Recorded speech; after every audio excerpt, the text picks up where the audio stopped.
Oh, say does that star-spangled banner yet wave o'er the land of the free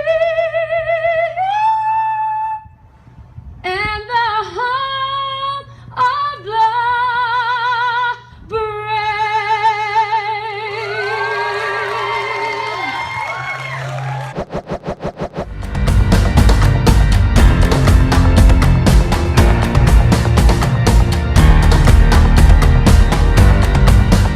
kind of hit everything yesterday with everybody. Being able to go back and watch the film, I thought it verified a lot of that stuff. So I'll go ahead and I'll let you guys go ahead with questions. First up, JJ. Matt, when you went back and looked at everything yesterday and, talked with Coach Laser, were you okay with David only getting 11 carries?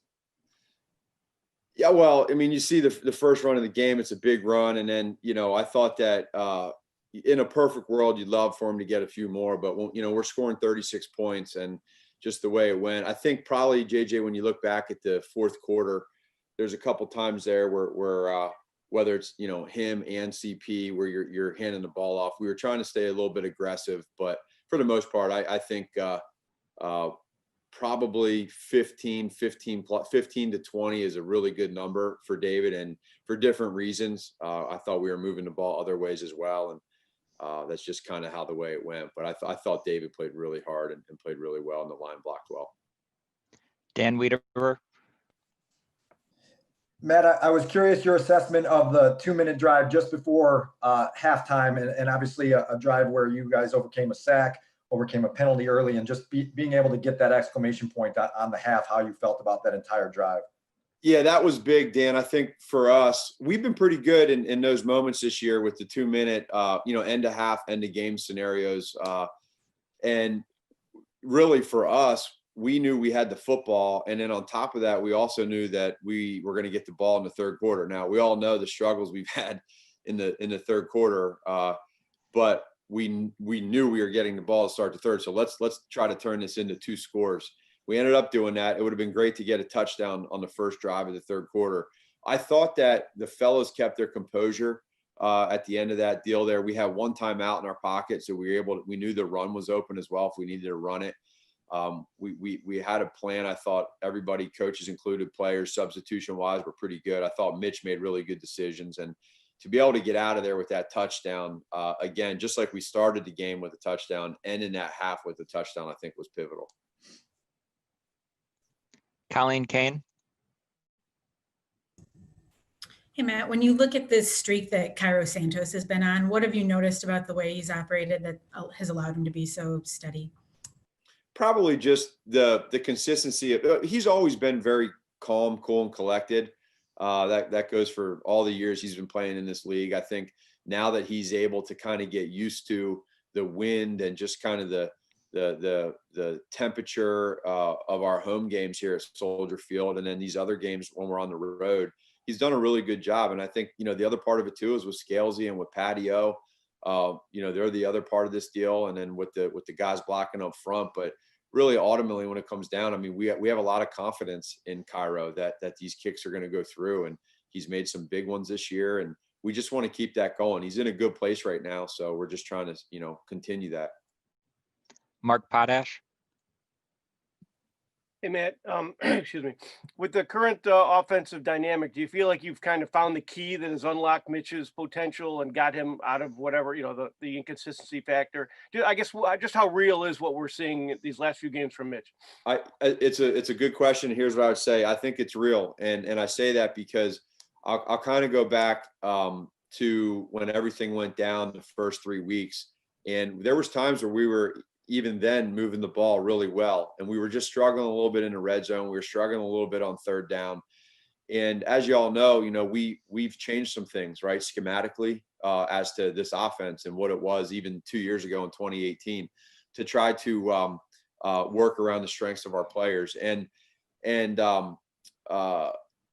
when we made the move to Nick, again, at that point in time, it's really hard to accept for Mitchell, but I do believe that for a lot of different reasons, that's going to end up really helping him out in his career. And what it's done is it's enabled him to take a step back and see where we're at. And now these last 3 games, we're feeling an identity within this offense, and he's a big part of that. You know, he's able to, you see some of the stuff we're doing with the nakeds and the movements, and he's changing his arm angles. He's making good decisions where he's looking downfield, and if it's not there, he's getting the ball down to the backs and the tight ends, and they're making plays. It's hard to defend when you do that, when you get the run game going.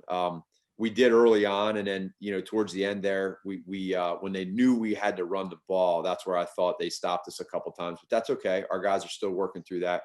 But I've mentioned the identity part the last couple of weeks, and we feel that way, and the guys are playing with confidence, and I do believe it's real for Mitchell right now, and I like where he's at, and he's just kind of staying in his own lane, and he's just being a leader and making plays, and that's what's important.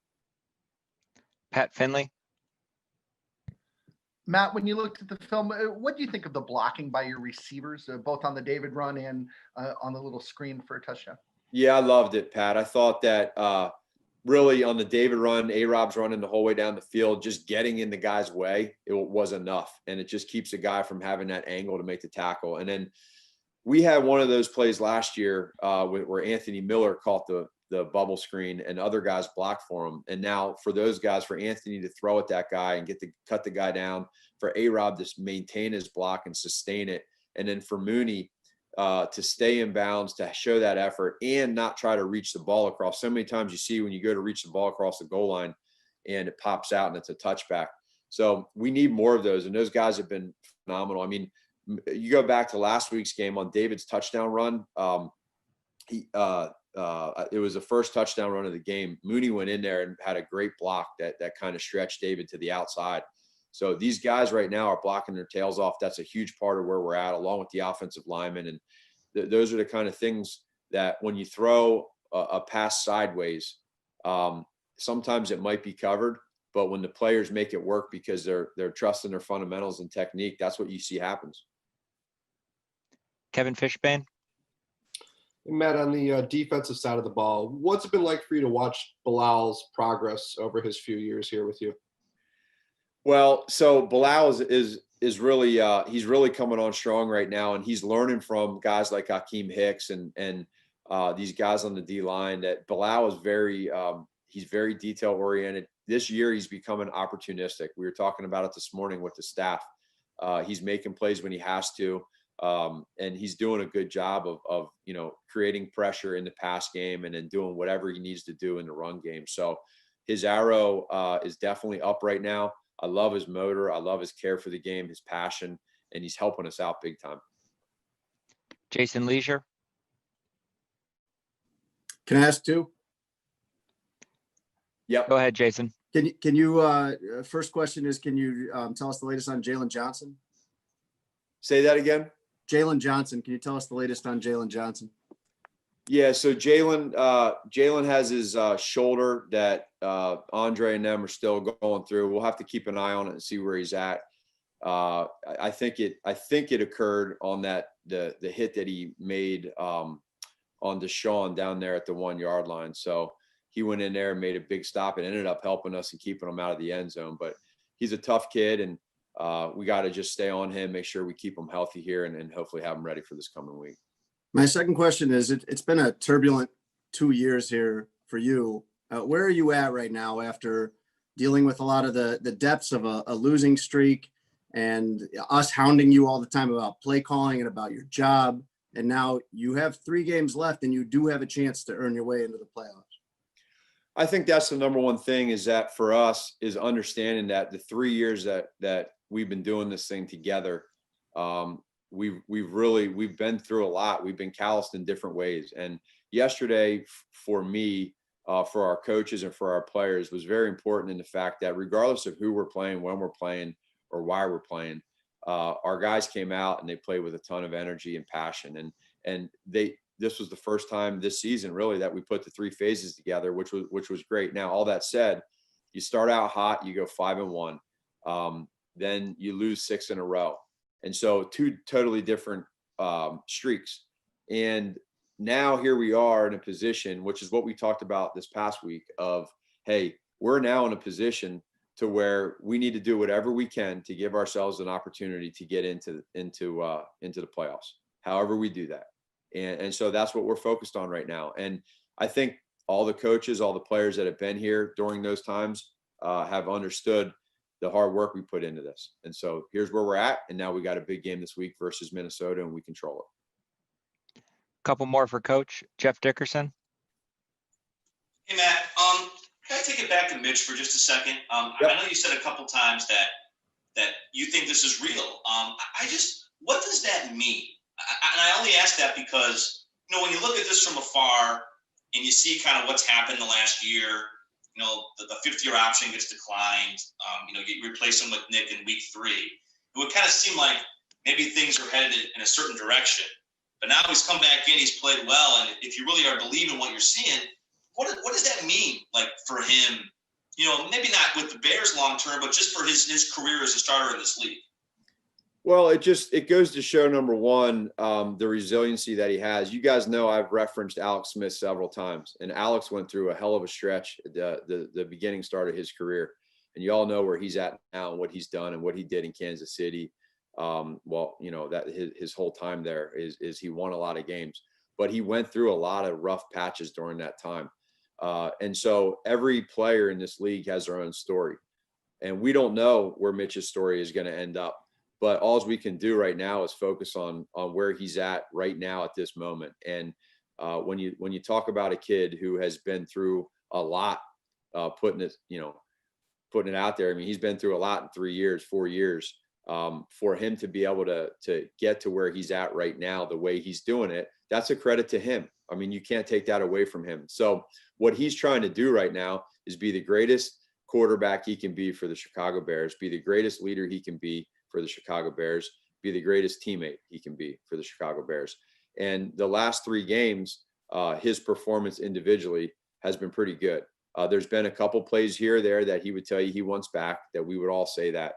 But right now, I think yesterday goes to show, you just look at that first half, what he was doing and some of the throws that he was making on his own. And I like to say, when things are gray and they're not always perfect, can you make plays? And he's doing that right now. And these guys are collectively on offense, they have a good confidence right now of scoring points and getting first downs. We're staying out of a lot of third downs. And so the other part of this that's really good for Mitch's sake, and I don't know if you've all have felt it or not, I know I have, is that, whether it's a crushing loss against the Packers or whether it's a crushing loss against Detroit when you have a 10-point lead, the way we lost, or whether it's a really convincing, fun win against the Houston Texans, he stayed in his lane this whole entire time. He's never too high. He's never too low. That's the part that I like about him. And so right now, he's in a good place, and we just want to keep things going. There's an open communication throughout all of us. And I think offensively, if you guys were down on that sideline yesterday, you would feel, as our team collectively, all 3 phases, people were in good places. Adam Hogue. Matt, was that touchdown right before halftime an example of Mitch kind of just making a play? Because I know Yes. Allen said after the game that it was against a look they hadn't seen in practice. And I also noticed rewatching it that the linebacker dropped back. Yeah, it was totally, Adam. It was we have some things that go on in that play, and some of it is the players making plays when you get down there. I mean, you guys go back and look at the red zone +5 in the NFL and see how many times guys are wide open. And I think we talk about it all the time. It's broken plays sometimes that end up scoring. And that wasn't necessarily a broken play, but that was 2 guys on the same page. And when you have your quarterback and your wide receiver on the same page, sometimes it's hard to stop. And that was a great example of, you never know how they're going to defend that particular play. And they showed us a look that we haven't seen. And so those guys just made a play. But the beauty was, there was a timeout right before that where there was a break, and we were going through some suggestions on what we wanted to do. And the conviction that Mitchell had to me when I was down there on the field with him of let's get to that play and we'll just make it work. He said, I'll just make it work. I mean, how awesome is that? And then when he does it, that's a beautiful thing. So that was pretty cool to end a half like that. And again, that does nothing but just keep his confidence going. Thanks, Coach. We're all set. Okay, y'all take care.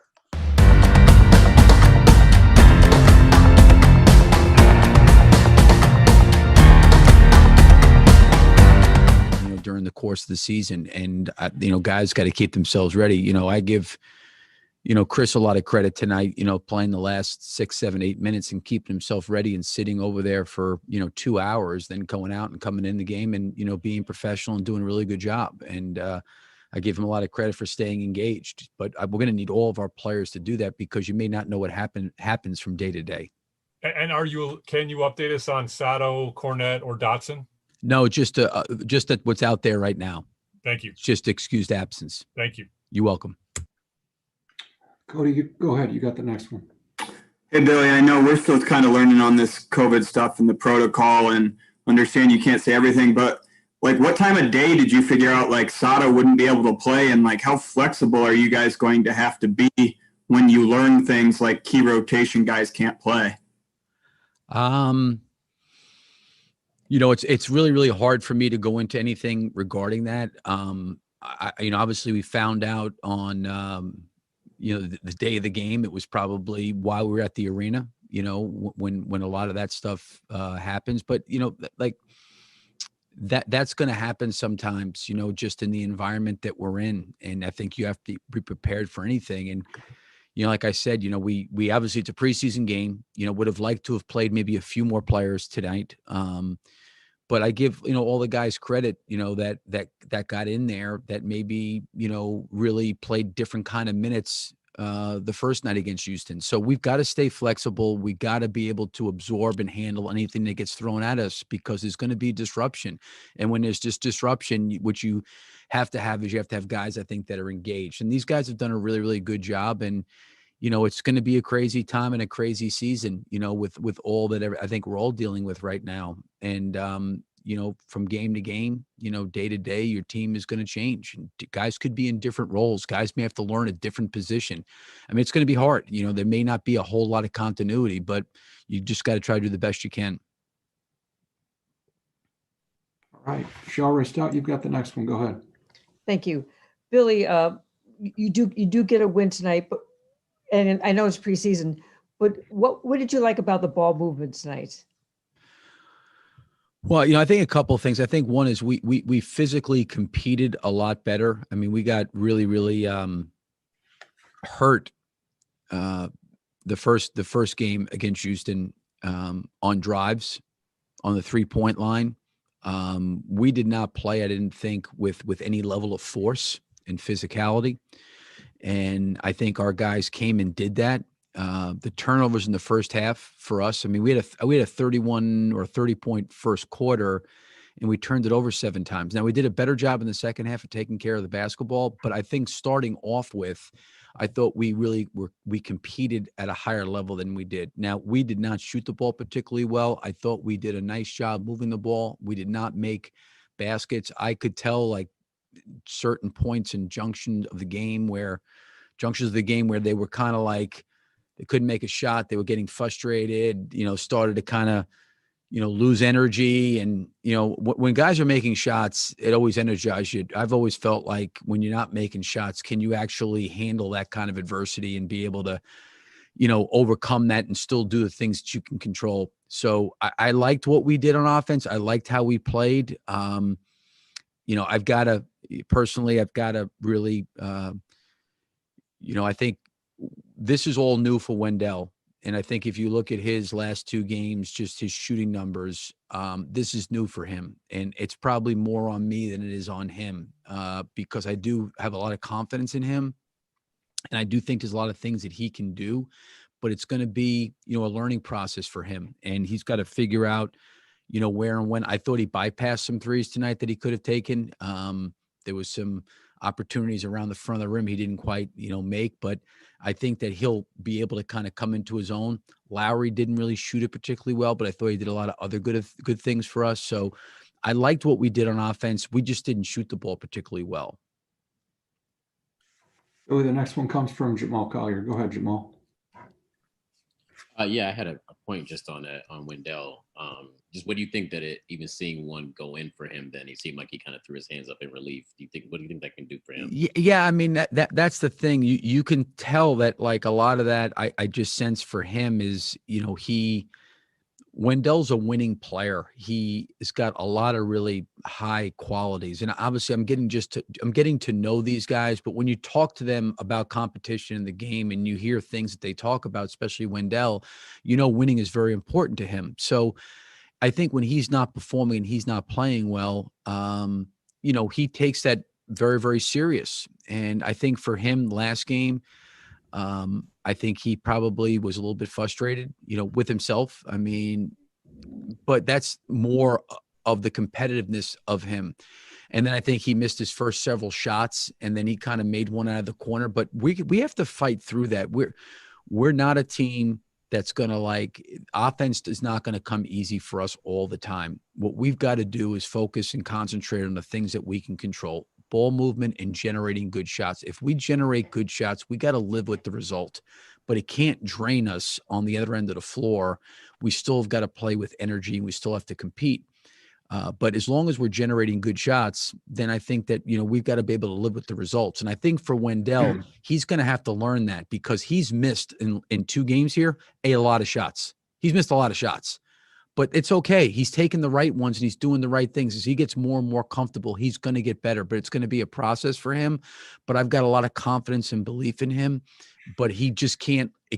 We need him defensively, so we can't have his offense drain him or our team defensively. Billy, our next question here comes from Christos with Sports DNA out of Greece. Christos, go ahead, please. Hello, Coach. Hello. I would like to ask you, do you feel that tonight's game was one step forward, one step to the right direction for your team? And also, how satisfied you were from Patrick's performance? Well, I mean, I think we competed a lot better. We spent a lot of time the last day or so talking about, competing and playing with a level of force and a thrust better than we did the first night against Houston. I think we did that tonight. I think now we've got to really look at the tactical part of the schematic part of what we did. We left our feet on shot fakes. I think it was a great game for Patrick guarding Eric Gordon because he's such a crafty offensive player. He got caught in the air a few times. He fouled him on a 3-point shot. He short closed out one time because he thought he was going to pump fake. Those are the things he's going to have to go through in terms of learning. I think we took a step in the right direction, but I think there's a lot for us to clean up. And I felt like the biggest thing we tried to clean up last game was just us competing at a higher and more physical level than we did. And I thought we did that today, but I think there's a lot of execution things that we can clean up on both ends of the floor. Thank you very much. Thank you. Rob Schaefer's got the next one. Go ahead, Rob. Hey, Billy. Seemed like Kobe settled in a little earlier tonight. Obviously, you left him in a little bit longer than the rest of the starters. How would you assess his performance tonight, especially compared to game 1? I thought he played a really, really good first half, and he didn't really take a lot of shots. I thought he played a really good floor game. I think sometimes guys, it's not just Kobe, it's any player. Kobe has always been his entire life a great scorer, but when you're playing the point guard position, I think I said before the game, he's got to figure out that balance. And I thought he had a great balance in the first half. And there's going to be some games where, he may have to live with, 8 or 10 shots. And everybody, like Zach had 20 in the first half. Like as a point guard, you have to realize, okay, this guy's got it going a little bit and some good things are happening. And Lowry got some good looks. Wendell got some good looks. Yes, they didn't make them, but I thought he balanced himself and the rest of the team really, really well in the first half. I thought in that third quarter, it got away from us a little bit as a team offensively. I thought we had a lot of wasted possessions. I talked to Kobe a little bit about, that's part of his growth and maturation is when he sees that is to kind of make sure that we're getting something good. And I thought we had some periods there, both in the first half and in the second half, where we had what I would call just wasted possession, bad shot or a turnover or multiple turnovers together. You got to kind of course correct pretty quickly. But I thought he really bounced back. I think he also, like Wendell, maybe was disappointed with the way he played the other night. And he's a competitive guy, as I've said. And I thought he came back and really competed and played a really good floor game and a really well-balanced game in that first half. Thanks. Sam Smith, you're up. Go ahead, Sam. Bill, you mentioned turnovers, particularly at the starts of those halves. First halves, the other game, first half, and second half today. How much of that is seems like you're trying to get a lot of offense through the forwards? Are you trying to force feed the forwards to be making more plays in what you're doing going forward? Yeah, I don't know if I would say that we're trying to force feed. We are trying to use Wendell more as a creator and a playmaker to take advantage and utilize his passing. But to me, that's not where our turnovers came over. We had a lot of careless turnovers, and that's going to be something we're gonna, because we struggle at times to score, and we struggle to, we can go through some droughts, and you really create droughts when you turn the ball over. But I think if we're going to pass and move and try to create ball movement and player movement, as these guys try to figure out what we're trying to do, there's probably going to have some games where turning the ball over a little bit too high of a rate. I think we can execute better. I think we can cut a lot better. I think we made harder cuts today than we did the other night. But we're going to have to be a better passing team. Like, we turned the ball over on the break. We turned the ball over on outlet passes. Like, to me, that's not really running the offense through any of the front court guys. We have turnovers away from that. Now, to your point, I think in the first game against Houston, our forwards, to your point, got the ball slapped out of their hands a lot. And we had probably 5 turnovers that DeMarcus Cousins caused. I didn't think we had that tonight. I just thought we had a lot of carelessness that we have to clean up. We can't have lapses and droughts offensively for long stretches, especially where they're self-induced. Thanks. Thank you. Billy, it looks like we got one last question here. It comes from Joe Cowie. Joe, go ahead. Billy, are you concerned about Lowry so far? In terms of him banging knees or what he's playing? Just his shooting and just kind of making sure that he doesn't get caught up in what he did last year, kind of doubting himself at times, it looked like. Yeah, I mean, I think it's really interesting being with these guys, and I'm trying to learn them. They're trying to learn me. It's not like we've been together a very long time, but like I could sense, I thought Larry actually did a really good job, today, because he did not shoot the ball well. He had some really, really good looks. But I felt like emotionally he was really engaged in the game, and that's what he's got to do. I thought there was moments in time. I think Patrick Williams went through that a little bit tonight. He had a stretch there. He turned it over and couldn't make a shot, missed some layups, fouls, and you could see it just taking the air out of him. And, he bounced back and really played well to close the fourth quarter. I think Lowry, I felt like, really responded in terms of not shooting the ball particularly well, but stayed engaged. I said this to them in a timeout. I said, how many of you guys have actually tried to miss a shot tonight? Like, intentionally tried. And they looked at me like I was like, what are you talking about? And my point is, you don't have any control over it. You don't. Like, focus on what you can control. And every guy, Larry wants to make every shot, so does Wendell, but it can't take away from other things that you can do to impact the game. So I didn't think that Lowry at all tonight. I thought he stayed the course pretty well. Listen, these guys are highly competitive. They're professional guys. They want to play well. They want to do well. So when they're not performing and making shots, because I think a lot of guys, they look at whether or not they're playing well by missing or making shots. And I think there's a lot of things that they can do to impact the game that necessarily has nothing to do with scoring. Okay. Thanks, Coach. We're all good here. And that concludes availability. So, Clarkism, Motivational Monday by the creative thought scientist. Negative people attract other negative people. You will find when you begin to achieve success, more success will follow. This is a law. Success attracts success, and failure attracts failure because of the law of harmonious attraction. You attract what you are. You attract what you are in harmony with. Harmony. Go get it. I'm your guy, D. Clark, motivated and blessed. Soak it up. I am. Relax. Reset. Rejuvenate. Go to our link right now to restart your life. TheRewindSports60.com. What are you waiting for? Hope to see you soon.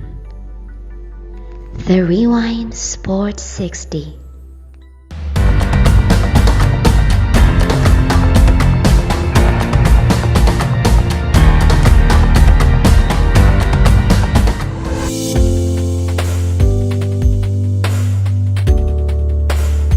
I want to take this time to say thank you so very much for watching the Rewind Sports 60 channel. All sports, all day, encore presentation, and much, much more. Thank you so very much for your continuous support. Continue to watch, continue to support. Stay safe, ladies and gentlemen. Have a great rest of your day, and may God bless you. Now, back to the Rewind Sports 60 channel.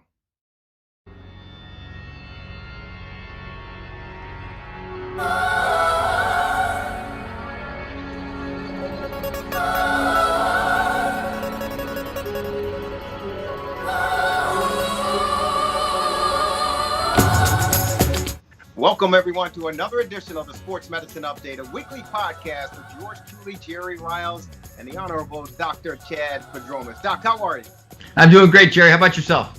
Doing fantastic for the most part. Have some ailments here and there. The left knee is acting up a little bit, but I'm pleased to say I had an opportunity to get the master to touch me, and I'm basically healed. So thank you, Doc. My pleasure. My privilege. Maybe a little bit more work, but thank you so very much. But other than that, doing fantastic. Doc, let's jump right into it. The world of sports obviously has been affected by the pandemic and COVID-19. We've seen it all across the board for the National Hockey League, the NBA, Major League Baseball. Congratulations, for those sports to get their championship titles and the teams crowned for sure. But of course, we're looking forward to starting another season as far as the NBA is concerned. The National Football League, they're doing very well, I guess, as far as plowing through this season.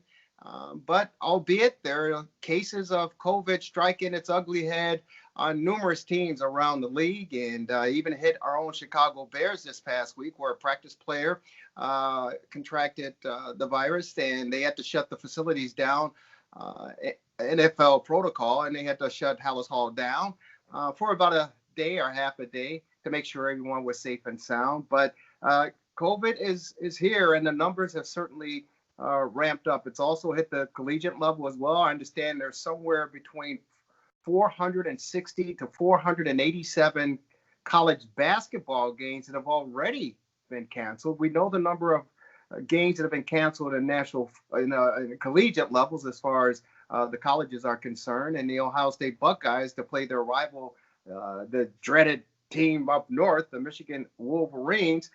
That game was called off for the first time in over 100 years because of Wolverines program, and they have been hit hard with the COVID-19 as well. What's your latest assessment as far as this virus, and what's the newest on the news front? Well, several things. As to your first point about people getting the disease, you had asked me periodically when we discussed this what I thought was going to happen, and what I've said consistently is that that people are going to test positive and games are going to need to be postponed, but that the ultimate answer was just to keep on going and cancel where you have to cancel, but keep going and things will work out. And they have, and they will. And the reason is that at the end of the day, these athletes are healthy people, and happily, outside of the unfortunate gentleman I mentioned in Division II some time ago, who was kind of heavy, who unfortunately succumbed some time ago.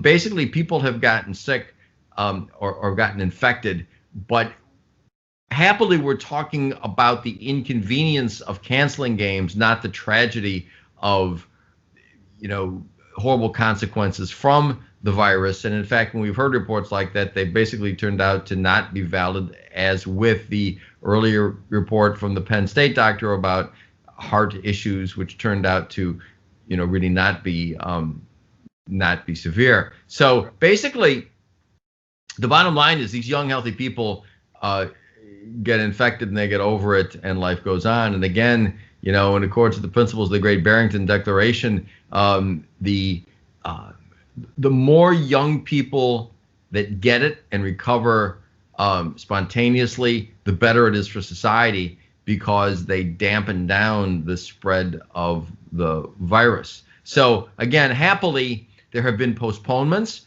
And I saw, the Big Ten changing the regulations on the fly, as they should. So they had said you needed 6 games. Now they said you only need 5 games. But at the end of the day, the leagues are continuing, and that will continue. So I think all these leagues are doing a great job. And I think the good news on that front is that we're going to be talking about inconveniences of rescheduling, not medical tragedies, which happily has been the case so far. The story that was interesting was out of, I think it's the Baltimore Ravens, where they had several people, I think 4 people test positive. And so when they did genomic sequencing and looked at you're actually able to tell for a given virus or a given bacteria of a particular species or type, that there's different strains. Strain isn't the right word, but different types of it.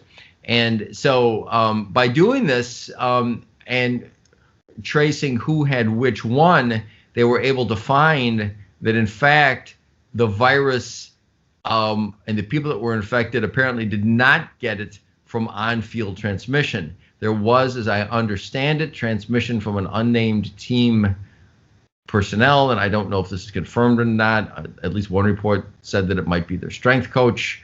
I'm not certain that that's true, but the main message is that it wasn't from on-field play, which of course had been a concern. The thought is, well, these people are in close proximity and they're breathing on each other, and is this going to be this horrible transmission issue? And this advanced biochemical work on these different strains of the virus that people got have shown that that hasn't happened. That's great news, because it furthers the thought that people continuing to play is not turning out to be a big source of transmission. So, you bring up a good point there. And again, we talked about how the National Football League, they continue to try to stay on top of everything and continue to try to get these games in. But we know that there have been teams, as you mentioned, the Baltimore Ravens, that have been hit with it. But back to the collegiate ranks real quick, Doc. Mike Krzyzewski, the basketball season has just started, and teams are playing in their respective regions of the state and the country. We know here locally, DePaul has yet to play a collegiate basketball this season due to the virus. But Coach Mike Krzyzewski, after Duke lost to the University of Illinois this past week, made post-game comments about the severity of this virus and the lack of, so to speak, and I'm not putting words in his mouth, so I'm paraphrasing, but the lack of concern as far as the student athlete is concerned. And he put, he pointed the finger at the NCAA and said, it appears as if they're more interested in the bottom line, the end line, and of course that's money and revenue generated, as opposed to the journey and the processes that these student athletes have to go through. And he felt that at this point, with the numbers going up, that maybe play should stop until you get a handle on it and then resume. Did you get an opportunity to hear those comments? And if so, what are your response to that? What's your response to that? I didn't hear and I didn't see, but as you're describing them, I don't think I would agree. You've probably read the reports about suicides, people talking about suicides directly attributable to depression from this.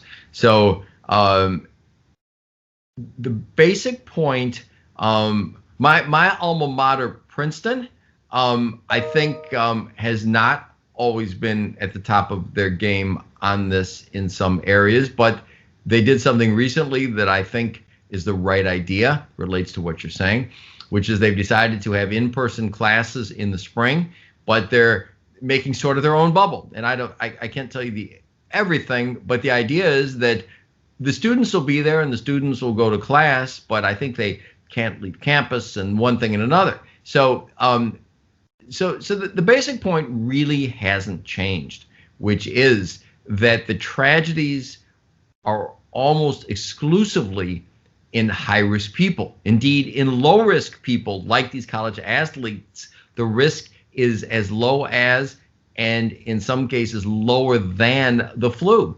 And we don't close down basketball seasons because of the flu. So the issue is really pretty simple. You get these young people to get on with their lives because the emotional and psychological and other toll on them for disruption is huge. And it's kind of fortunate that the people that are, maybe most affected by this, these young people by disruption, are the people that have the least to lose by carrying on. So they should carry on. And I don't know, maybe the NCAA is doing what I think is the right thing for the wrong reasons. Unfortunately, and this is spoken like an old cynic, follow the money. And it's just true far too often. So, maybe they're doing things for monetary reasons, but the net effect of keeping playing is absolutely the right thing. And where the action needs to be focused is how do you protect high-risk people? So let the kids play, encourage them to play, keep them playing, but protect high-risk people from them and vaccinate those high-risk people. The vaccine is very controversial, but medicine is risk-benefit analysis. And so should you be vaccinating kids? In my opinion, no. But should you be vaccinating old high-risk people? I think definitely yes, because they're the ones that have things to lose. So vaccinate older people, keep the older people away from the kids, let the kids play, keep the elderly, overweight, comorbid, activity manager or whoever else away from them, but let them play, encourage them to play. It's good on a number of fronts. And if the NCAA is doing it because of the money, I think you could question people's motives, but I think their actions, at least as described, are the right ones. Well, it's interesting, and I love your response. But there be some out there that says, and probably including Coach Mike Krzyzewski with Duke, that say, okay, if you let these kids continue to play, they're student athletes, sure, but you're restricting them or keeping them away from their families for a matter of 5, 6, 7 months, depending on how things go, because of course they won't be able to go home for Christmas. They weren't able to go home for Thanksgiving to see their families and spend time with their family. They won't be going home obviously for New Year's and the long stretch until they figure out March Madness and the bubble. You talk about the mental state of these student athletes. Just being a college student and a student athlete in college is very, very difficult. Now you put the pandemic on top of it. How do you address those individuals who say, hey, you know what, it's not worth the end line as far as the money is concerned, because we're talking about the welfare of these individuals? Well, you shouldn't do anything because of the money, but keeping the kids away from their families for the school year, I mean, I don't know. Is that supposed to be a tragedy? I didn't go home. I went away to college. I didn't go home for Thanksgiving when I was in college. It was a price of a plane ticket. And honestly, couldn't afford it. I mean, I guess we could have, but it was expensive. So I stayed in school. I stayed in my dorm. There was nobody else around. I mean, so the heck what? I don't think it's a hardship. I did go home for Christmas, but I don't think it's a hardship at all. And I think, and the other thing, and we bring it up every time we talk about this, but so you take sports away from these kids. So what do you think they're going to do? Lock themselves in a tower in isolation? They are likely to be engage in behavior that's worse, uncontrolled behavior. So go to school, study, If you're there on a vacation, I didn't go home for spring break. I didn't go home for Thanksgiving. I remember I was in dorms by myself. I was studying, I mean, we just didn't think it was worth the money. I didn't have a car. Couldn't afford a car. I didn't have my own car, so we didn't think it was worth the price of a plane ticket. It was fine, I don't get that argument at all. It's better for them to play, stay at school, do what you're doing. And there were some other kids there, and be with the other kids. So I don't, the disruption of these kids and taking sports away from them is far worse. I think this is not an issue in the slightest. Dr. Chad for Joyman Sports Medicine Update, our weekly podcast. I have to ask you, you brought up and mentioned, and there's obviously throughout this pandemic, which really hit the United States back in March, that it's equivalent to the flu. But there are some out there to say, okay, if you want to say that it's a different level of the flu, they say regularly during the flu season, you have between 50,000 people a year that die from the flu, maybe 70,000 depending. But when you talk about COVID and the virus and the amount of people that are dying from that, they're projecting upwards of 459,000 people dying by February. How do you address that comparison? Well, there's two sides to that. The first thing is you have to look at subgroups. And COVID is benign for young people. So when I said it's no worse than, and in some groups better than the flu, that's for young people. There's no question that it's a bad disorder for old people with comorbidities. And it just makes absolutely no sense to lump the safe subgroup with the unsafe older subgroup. And the flip side of it is the young people, look, there are exceptions to everything, but overwhelmingly young, and they've done a study in Marines and they tested people, and these people they didn't have any symptoms, so these young people are overwhelmingly safe and probably safer than the flu for them, and they should get on with their life. And actually what should happen is you build up herd immunity in the population through them.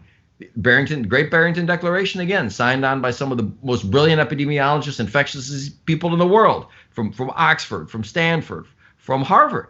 So let them get sick, because once they're infected, they will contribute to herd immunity. So you get herd immunity from young people from getting the disease. You get herd immunity from older people from getting the vaccine. Now, the other thing is, in the older people, the numbers that you mentioned, there are a lot of deaths, no question, and they're tragic. But there was also no question but that the deaths, even in these populations, are overreported. As everybody knows, medical institutions profit. And I said follow the money. I'm sorry to have to say this, but medical institutions, this is widely known, profit. When they report a COVID death, they make money on it. Goes against their bottom line. So, the people the guy that gets in a car accident and dies with COVID gets reported as from COVID. So the death rates from COVID, there's no question they're high and they're tragic in this older demographic. And there's also no question that they're lower than reported. And it goes beyond that. As you perhaps know, there was scandalous misreporting clearly identified in Florida, where cases where the case rate that was higher than the total number of people tested. So there's no, and something else. So you say, well, people get COVID, right? Well, the COVID rate is not necessarily people that test positive. The COVID rate is also, in many cases, people who are just symptomatic. And I don't want to get wonky, but there's other things too. The test for COVID is a test for viral particles. And this test is set at a level of specificity. And it's parts, I think it's parts per, I'm not sure which it is, but it can be 25, 30, 35, 40. Well, it turns out that the sensitivity of the testing in the US is significantly higher than it is in much of Europe. Actually, Florida is the only state in the country where Governor Ron DeSantis, who I think has been a hero through all this, has mandated that the level of sensitivity of the tests be determined, because a lot of the people who are testing positive for COVID are testing positive for pieces of the virus and are not infectious, right? So this death rate, no question, people are dying, high risk people, and it certainly is tragic. But the number of deaths is inflated. The number of cases is inflated. And again, I mean, I hate to say it, and I've been a health practitioner for, I'm 66. I started medical school at 22, most of my life. But unfortunately, the medical profession, the medical industry is not immune.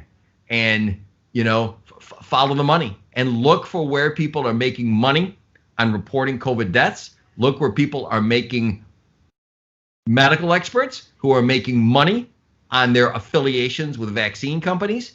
So what I'm saying is the magnitude of the deaths, they're high. They're certainly higher than the flu for older, high-risk people, no question. But they're not nearly as high as reported.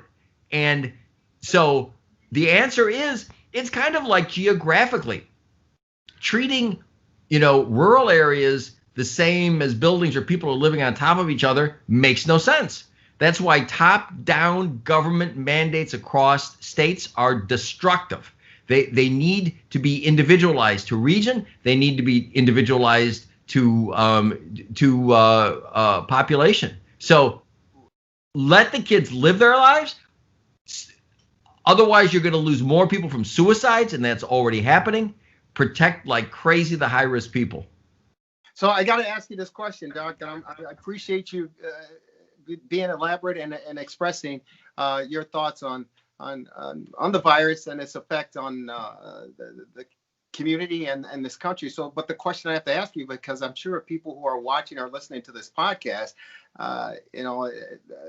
the question may come up. So are you saying that the numbers here in the United States are inflated because of financial or profit from institutions? Is that not happening globally as well? Because of the numbers, they seem to reflect what's going on here in the United States as well. So are you just isolating it to the United States of America, or are you saying globally that numbers are being inflated? I'll tell you an interesting thing. I cannot speak for other countries, but when hospitals get thousands of dollars more, so someone is positive for COVID, but they die from a fall, from a broken hip, something else. It is, let's just say it's widely theorized that, I'm not saying that their care is suffering, and I'm not saying they're doing anything nefarious. They're not. I think everybody is trying to do well by people, right? But the difference between dying with COVID and from COVID, there are many, many instances that have been written about that are clear and obvious, where people died with COVID, not from COVID, but were listed as COVID deaths. And is that from the money? Most everybody thinks it is. I don't want to speak to the magnitude. I don't want to speak to other countries, but I'll tell you something else since you bring up other countries that's interesting. So there is a pitched battle being waged now in COVID regarding early treatment. So hydroxychloroquine was advocated early on, and then President Trump advocated it, and it became intensely politicized. And because he advocated it, opponents of President Trump trashed it. And I began my research study when I saw, politics aside, when the FDA came out with their mandate that said, and I've talked about this before on this podcast, that hydroxychloroquine was cardiotoxic, and using it as an outpatient could result in cardiac deaths from arrhythmias. And again, I've been practicing for a long time, and I have many patients who were on this drug for rheumatoid arthritis, for other problems. And this drug has been widely prescribed for decades without an EKG, without problems. And it caused me to start to research it. and then to use the resources of my foundation to research it. And it culminated in a paper that has been published and quoted around the world that showed that there has not been a reported death from cardiac arrhythmia from hydroxychloroquine. So people said that it was unsafe for that reason. It isn't unsafe. It is safe. And this is a systematic review. This was looking at all the studies published. There have been other studies to back that up. We then did a study about efficacy that showed that for outpatients, it was efficacious. So it was trashed wrongly. Now, the tragedy of this is this drug is safe, it's effective, used early, and it's cheap. And there's another drug that has come to the fore called ivermectin. Ivermectin is used for an annoying skin condition called scabies, where little skin mites, they're little bugs, little parasites that get under the skin and they cause itching. And ivermectin is an oral medication that's taken, and it can also be used topically, and there's a related medicine that can be used topically. So studies on this drug have shown that it's effective. Now, let me tell you what's interesting. You're asking me about internationally, right? Well, we in the United States have lots of money, right? So we spend it on remdesivir, $3,200 at least for a course of treatment. And there's evidence that it helps, but I'll tell you, the last big study on it didn't show that it helps. So does it help? Yes. Are the results dramatic? Probably not. Is it expensive? Yes. Can you afford that overseas? By and large, third world countries can't. All right. So we can, and we use it. Ditto convalescent plasma, which I think is worth using. Ditto antibodies, which is worth using. But in poorer third world countries in Asia, they don't have our money. So they use hydroxychloroquine extensively. They've taken to use an ivermectin extensively. Hydroxychloroquine is used with zinc, and they report excellent results. And I'm part of a study group with some of the smartest epidemiologists and virologists and infectious disease people in the world. I go through better than 100 emails a day as part of this group, and they're reporting great results. They don't have our money, so they look at data, and they're getting great results.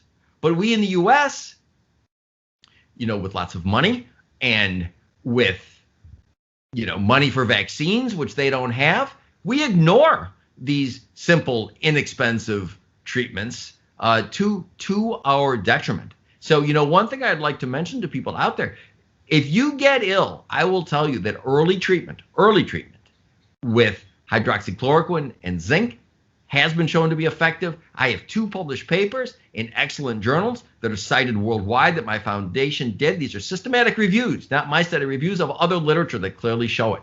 And you can Google them and you can find them. So early treatment with hydroxychloroquine and zinc, clearly effective, cheap, will save thousands of lives. Harvey Risch, the brilliant Yale epidemiologist, has been one of the chief proponents, certainly not the only one. Well, I just want to tell people there's another substance, ivermectin, same thing. Now, hydroxychloroquine is uniformly safe even for pregnant women. In fact, it benefits the fetuses of pregnant women. Ivermectin is not approved for pregnant women. But there's a pitched battle in our country. If you get sick and you want hydroxychloroquine, or if you want ivermectin, there are medical jurisdictions where doctors will refuse to prescribe it for no reason. And even hydroxychloroquine, I've heard it said there's a shortage of people with lupus. Well, there's a foundation, the Palmer Foundation in Australia, that bought 32 million doses of this drug. 32 million doses. It's out there. It's cheap. Costs 37 cents a pill in the U.S., 10 cents a pill elsewhere in the world. So that's a bogus argument. So ivermectin and hydroxychloroquine. We in the U.S. are kind of too stuck up for these, right? They're cheap. Leave them to the third world countries. They don't have money. But those third world countries in many cases are doing better than we because they don't have our resources, and they are treating early. And early treatment is available here, can be used, should be used.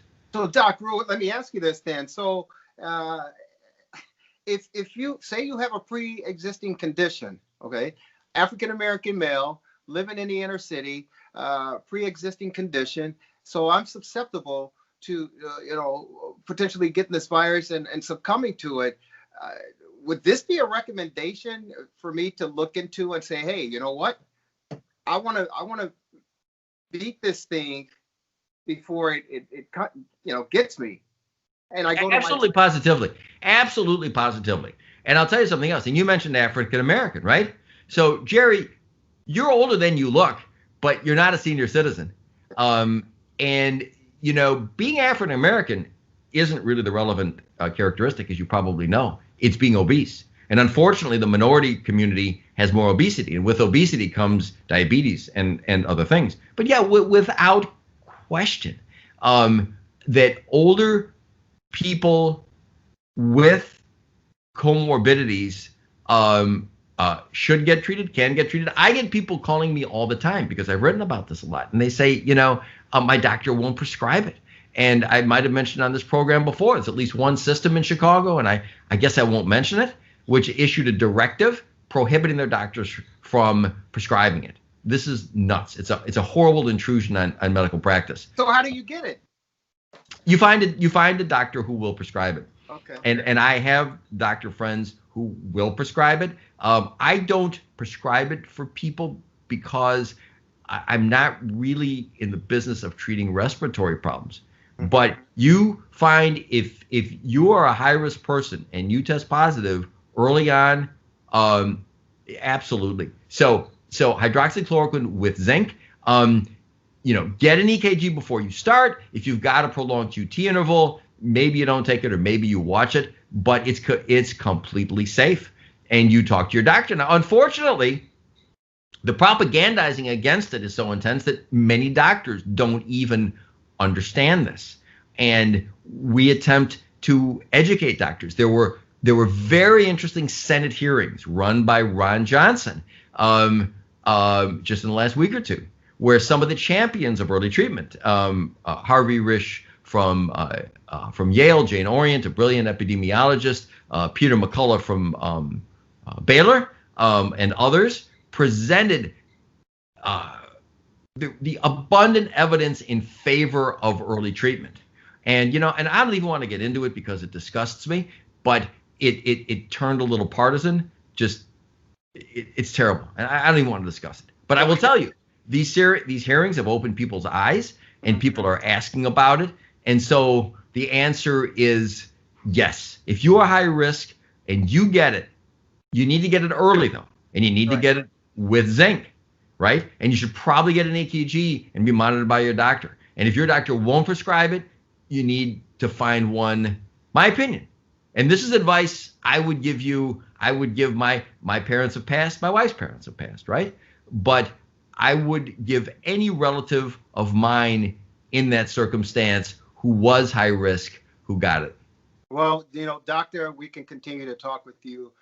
You're so full of wealth and knowledge and insight, and it's just captivating, no question about it. And we can go on and on and on. I just want to tell people, hey, remember, just to be safe, the easiest thing you can do right now, in my opinion, is put the mask on, wash your hands, and social distancing. And if you have to stay in place, meaning staying at home, by all means, do it. Stay safe. But if you have to interact, you know, go through the protocol and do the things you're supposed to do. But worst case scenario, there is an option out there for you. Doc, we can go on and on. If people want to get a hold of you to learn more and find out more, how do they get a hold of you? Our office phone number is 847-699-6810. We have a wonderful staff and are happy to help as many people as we can. You do certainly have a wonderful staff. I had the opportunity to meet them firsthand, and what a pleasant atmosphere, pleasant group of people. Doc, thank you so very much, and I'm glad I'm in the care of your hands, Doc. Hey, Jerry, it's my privilege. Thank you. Dr. Chad Prodromos, Sports Medicine Update, the weekly podcast. Take care of yourself. We'll see you next week, Doc. Thanks, Jerry. You too.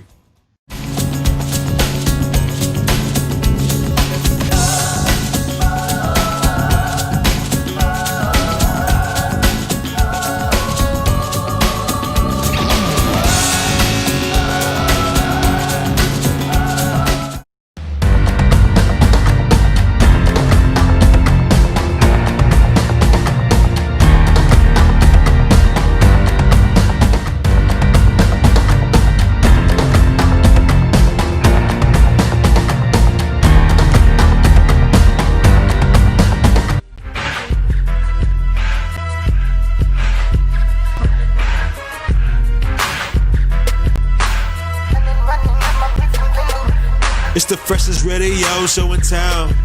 Feeling marvelous, I've been with Jerry Riles. It's the freshest radio show in town.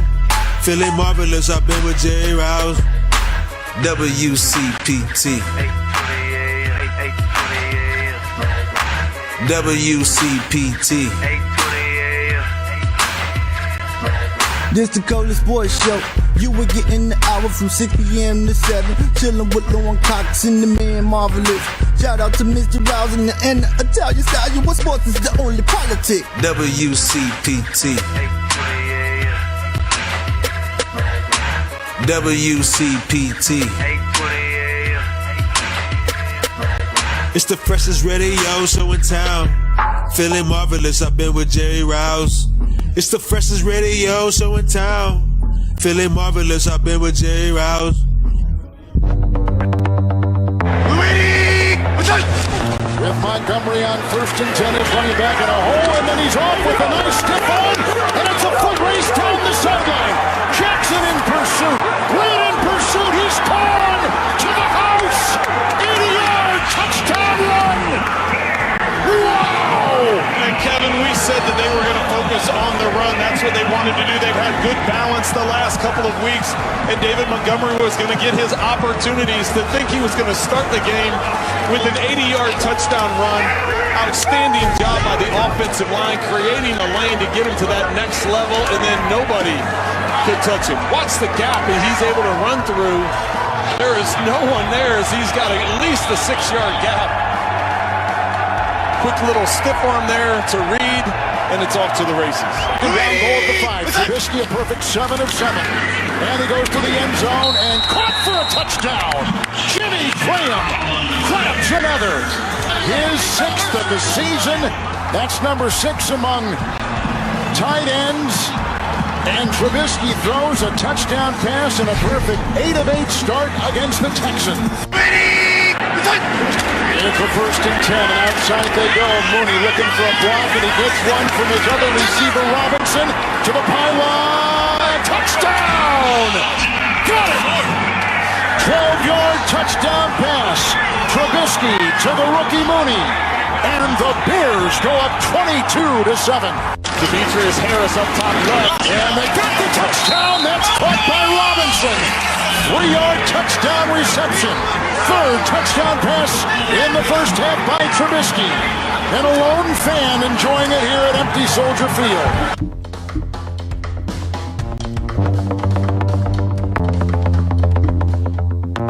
We finally get an opportunity, ladies and gentlemen. We finally get an opportunity to congratulate our Chicago Bears on finally ending that 6-game losing streak and getting a big victory over on the lakefront, shaking the lake.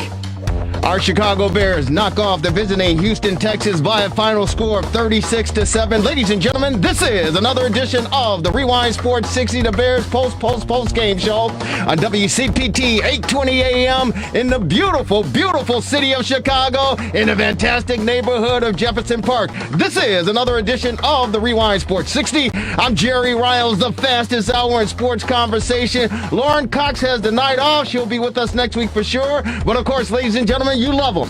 He's the one. He's the only. He's not over at Wrigley Field taking in a cup game, doing baseball. He's not over at. They still call it the sale over there? Is he what's it called? What do they call it? They call it Guaranteed Rate Field. He's not over there, ladies and gentlemen. He wasn't at Soldier Field. He's not over at the United Center where the Bulls are tipping off their 2nd preseason game of this 2020-2021 season. Ladies and gentlemen, he's in studio. WCPT 820. He's the one. He's the only. He's the marvelous one. He's Dan Marver. What's up, Marver? How you doing? I haven't been anywhere. The last live sporting event I was at was in March 10th to be exact. So I'm having tremendous withdrawal. Now, last week we were talking about firing the entire Get him out of here, Marver! And me, myself included. So I apologize for that. Obviously, they were doing something this week, right? Because the results were unbelievable. I mean, 36-7. Who would have thunk it? No one would have thunk it, but it's not too hard to believe that the Bears finally ended that 6-game losing streak for the simple fact they played the struggling, the dismal, the dismantled Houston Texans, despite the fact that they had the quarterback that we should have had in Deshaun Watson, and they made mincemeat out of him. But before we go on, Marvelous, I have to say, happy Hanukkah to you. Oh, yeah. And all our Jewish brothers out and sisters out there. Happy Hanukkah to you. How's it going? Oh, yeah. You got up to number 4. We're halfway home. 4th night. Wow. Just started sundown, yeah. So do you get gifts every night? In theory. That's usually how it works, right? I mean, usually in theory. More for the little kiddies, I think. The adults don't. So this is day 3. Yeah, well, 4. Oh, day 4. Yeah, it's sundown. So, it's halfway home, and then in 2 weeks it will be Christmas. So it's unbelievable. It's the season. So do you get an opportunity to celebrate both or no? I celebrate anything. I love that. You're just like me. You're cut from the same cloth. You celebrate anything. I celebrate anything. Wow, it's fine. Wow. Yeah, it's great. But it's gift giving for 7 days. Yeah, in theory. In theory. In theory, yeah. What gifts have you collected? Socks. White Sox tickets? No, it's got socks. Oh, for my feet. Socks. My feet. Yeah. I actually need some socks. Okay, well, if I get some extras, I'll bring them in next week. Yeah, bring them in. Yeah. Bring them in. Marvelous. Folks, welcome. We got a great show on tap for you. Want you to be a part of it. Our number here is 773-763-9278, 773-763-WCPT. Of course, we got Bruce Heron, the former Bear linebacker, number 51, joining us shortly to recap this Bears again, knocking off the Houston Texans over at Soldier Field. The final score 36-7. You love Bruce Heron. He's number 51 in your programs. He's number 1 in your heart. He will be certainly joining us. We'll get an opportunity to talk a little basketball. Of course, the Bulls, they're tipping off this in a matter of about an hour or so over at the United Center. And we'll hopefully get a chance. I don't know, Marvelous, did you get an opportunity to see him on Friday night? I watched some of the games, saw the highlights. I mean, it's just weird in these empty arenas, but and they're going to start the season a week from tomorrow, so it's a real short turnaround. Yeah, it certainly is, and hopefully we'll get an opportunity to talk about that. But we do want to talk some. It's been a very, very rough weekend for the University of Illinois and the alumni base and the family of the Fighting Illini. It's been a very, very hard weekend. They take it on the chin against the Northwestern Wildcats over in Evanston on Saturday, and they lose the what is it called? The Abraham Lincoln hat or something? What's it called? The Battle of Illinois. But what's that trophy called? It's it's hilarious. It's Lincoln. Yeah, but they man, they lose the. They've never, and Lovie Smith, that football team never have beaten Pat Fitzgerald's Northwestern Wildcats, and it wasn't a good performance on Saturday afternoon, of course. And then in basketball, it's Land of Lincoln is what it really is the called. Land of Lincoln Trophy, and congratulations to the Northwestern Wildcats. And then in basketball, they simply came up a little bit short. Mizzou. Io, they lose to Mizzou. Yeah. And after closing the gap, trailing by 13 points late in the ball game, they closed the gap, and Io, I don't understand what happened. Did you see the ending of that goal? I saw his 3-point shot off balance, but before that, there was that flagrant foul. It looked like the guy kind of flopped. Yeah. That really turned it around. I just didn't understand Coburn looked like he may have extended his arm a bit, but the guy looked like he'd been shot out of a cannon or something. Exactly. Yeah, that was kind of questionable in its own right. But coming out of a timeout and the play that was drawn up, that simply didn't make any sense. It was an ill-advised shot put up with like 2.3 seconds left in the game. Of course, it fell short, clanked off the rim, and the Illini didn't get the rebound. They lose it. A tough one to Missouri. So that was tough as far as on the field, on the court is concerned. And then, of course, we get the sad and disappointing news. First and foremost, that Lovie Smith, after 5 years, going 17-39 for the Fighting Illini, was relieved of his duties down in Champaign. So he is on the market. We'll get an opportunity to talk about that. And very, very disappointing news and sad news in the basketball world and the University of Illinois family. And I love this guy. He was a man's man, and he's a fixture as far as Chicago basketball is concerned, the state of Illinois basketball is concerned, and of course the University of Illinois. And unfortunately, and I don't know the cause of death, but Jimmy Collins, former assistant coach for the Fighting Illini back in the heyday when you talk about the '89 Flying Illini, and of course the UIC Flames head coach with that program, he passed away at the age of 70, was it 73? 74. He had 74 years old. Had a heart problem, but I don't think they listed the cause of death. So we'll hopefully get an opportunity to reflect a little bit about Jimmy Collins. I thought he was just a fantastic human being. I thought he was an incredible basketball mind, and he was the one that resurrected. He was the one that put Illinois basketball more or less back on the map as far as the state of Illinois is concerned. And we talk about the national ranks. And again, I mentioned the Flying Illini back in '89, of course, with Kenny Battle and Kendall Gill and Stephen Bartle and Lowell Hamilton. Those guys, that was Andre Battle. They were a fantastic basketball team. And it was a credit to Jimmy Collins for the simple fact that they were Illinois homegrown athletes who played on the high school level. He was able to convince and recruit them and get them to come to the University of Illinois. And more or less the rest is history. But may he rest in peace, and condolences go out to his beautiful family. And he was just a blessing as far as the state of Illinois is concerned, as far as the University of Illinois is concerned, and as far as the game of basketball in the public league. Jimmy Collins made a positive, a heck of an impact here in the Chicagoland area and the state and across the nation. He was a great recruiter. He brought in Nick Anderson, Kendall Gill, Lowell Hamilton, and Marcus Liberty all to they were on the '88-'89 Illini team, and with UIC, they made the NCAA 3 times and NIT once. Pretty good record. Yeah, a very good record. And I got to say this, if you've been listening to the show over the past few weeks, definitely this season, you know that I get on my soapbox and I get on my rant, and it's usually aimed toward the Bears because, during a 6-game losing streak, a 6-game losing skid, they give you reason and they give you cause to or at least give it to me, for me to get on the soapbox and really, fire at them and fire out at them. I'm happy that they got the 36-7 victory over the Texans, but there's we talked about smoke and mirrors when they were 5-1. We still got some work to do. There's no question about it. But as far as getting on my soapbox is concerned, I appreciate the University of Illinois Chicago, the Flames, giving Jimmy Collins an opportunity to become the head coach over there.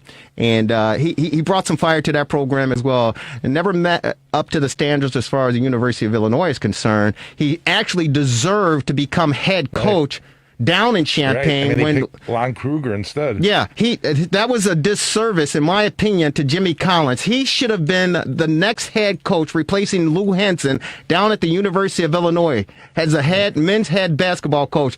The public league coaches and Landon Sonny Cox, you know who he is.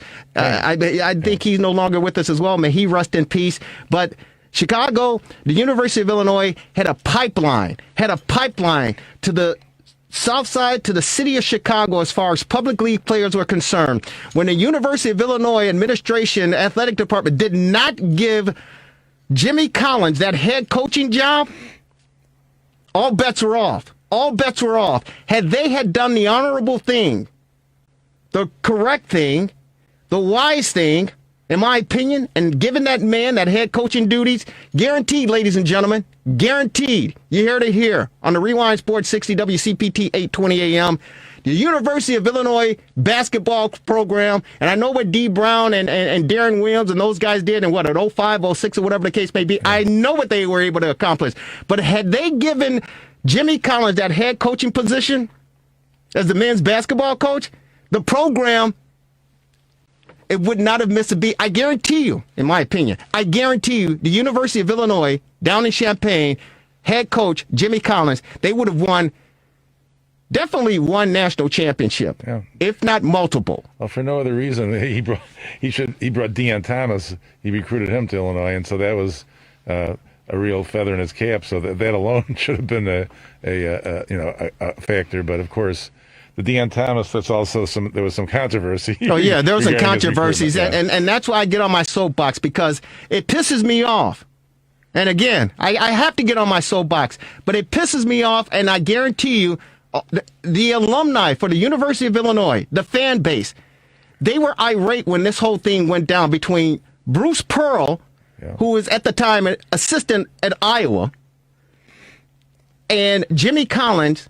They were trying to get Deion Thomas to come and play at their respective universities. There were some recordings and some alleged violations or whatever. At the end of the day, Jimmy Collins more or less was relieved of his duties down at the University of Illinois Champaign-Urbana, and we know the frickin' Bruce Pearl, he's I normally don't do this, and I normally don't go down this road, but as far as the Fighting Illini fan base, the whole athletic community, they look at Bruce Pearl as being the scum of the earth. Yeah. The scum of the earth. And he's gone on to have success in other areas, in other programs. Right. And I mean, he's even had some negative experiences at places like Tennessee along the way. Yes. He is the scum of the earth. He is the scum of the earth.